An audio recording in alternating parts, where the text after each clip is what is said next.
Менде пенсионка жоқ, мен ипотека рәсімдей аламын ба? Иә, әрине болады.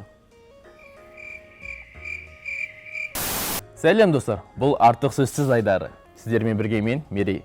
Иә, пенсионкасыз ипотека рәсімдеуге болады. Ол үшін 3 қана шартты орындау керек. Біріншісі, депозитіңізге кемінде 3 жыл толуы тиіс. Екіншісі, ұнатқан пәтердің 50%-ын жинақтау қажет депозитке. Үшіншісі, бағалау көрсеткіш кемінде 16 болу керек. Бағалау көрсеткіш дегеніңіз не деп жатсаңыз?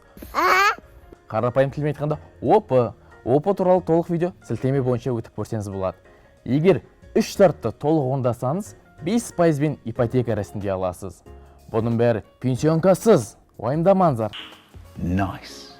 Ал қалған жағдайларда соңғы 6 ай пенсионка болу міндетті түрде. Егер де сіз жеке кәсіпкер болсаңыз, немесе адвокат, медиатор болсаңыз, соңғы 12 ай табысыңызды растайтын декларация тапсыру қажет. Кеңестеріміз ұнаса, лайк басуды және біздің қызықты каналымызға жазылуды ұмытпаймыз. Егер маңызды ақпарат қажет болса, қоңырауды міндетті түрде бас.